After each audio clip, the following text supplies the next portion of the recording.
Welcome. I'm David Grubb, and this is another edition of Brother Broadcasters here on MLBBro.com.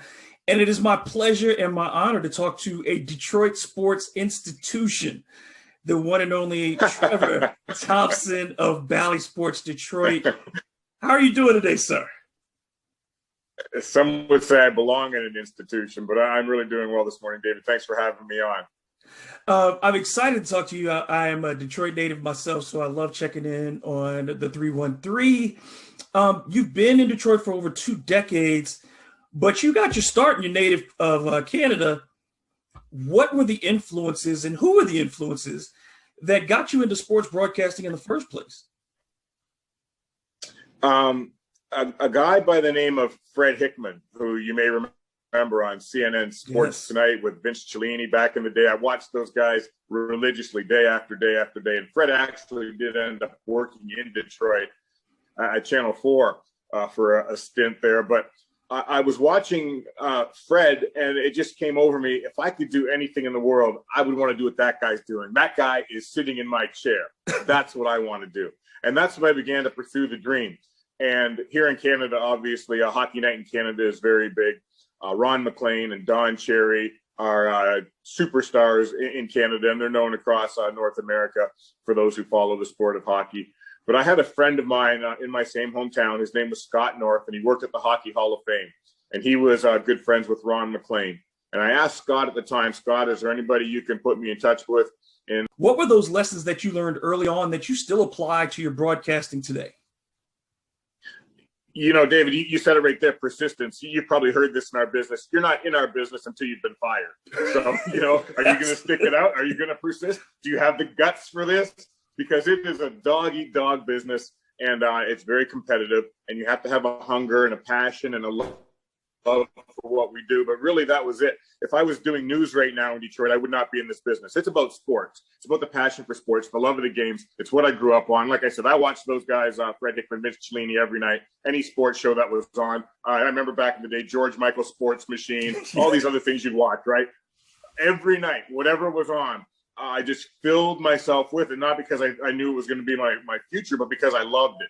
So I think just the love and the passion for it is really what carried me through those times, and the persistence and wanting to fulfill the dream and really not wanting to do anything else. I mean, once you get a taste of doing what you love to do, there's nothing else you want to do. And so that's what really has driven me ever since. And being in a city like Detroit, and I do consider it the best sports town in America, being in a city like this where the fan base is passionate, where they've got competitive teams, where you've got all the sports, you've got so much to cover, so much to do, and everybody cares about what you're doing. And it's a great release and a getaway for people here in Detroit. So I've been blessed to be in this city. But really just having a passion for what I'm doing is what I've carried from the beginning till now.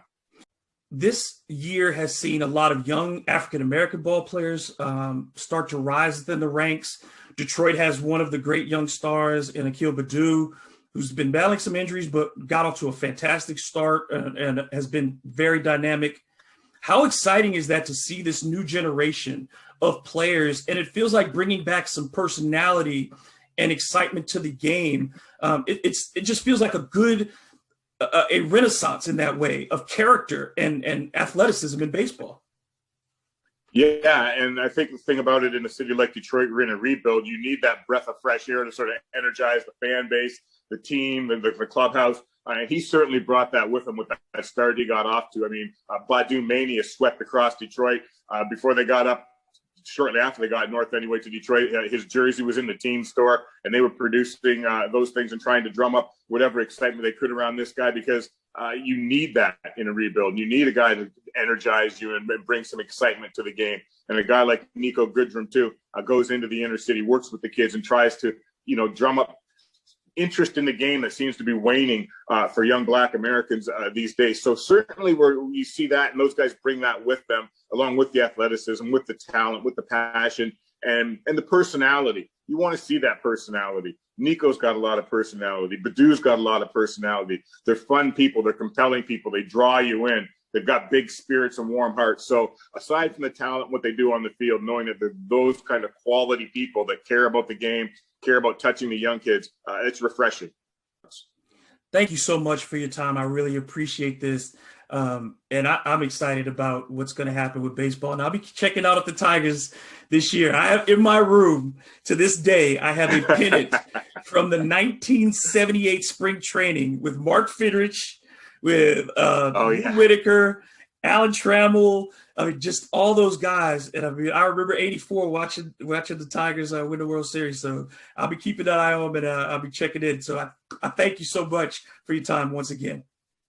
Yeah, and when you reflect on that, David, it's been a long run for me. It's been a great run here in Detroit. Over my shoulder here was one of my favorite moments. I don't know if you can see it, but Justin Verlander's second no-hitter when he threw it against Toronto. I was in Toronto covering the game, and it ended up on the front of the paper. But those kind of moments you never forget. Meeting those kind of guys you just spoke about, you never forget. And that's where you say, where that passion develops, and you have a love for the sport, and you identify with the players. And hopefully more kids will grab onto that, gravitate to it, and we'll see more talented young African Americans in the game in the not too distant future. I believe we will. I really believe we will. Thank you so much. Absolutely. You got that, my man. MLBBro.com, covering black and brown major league.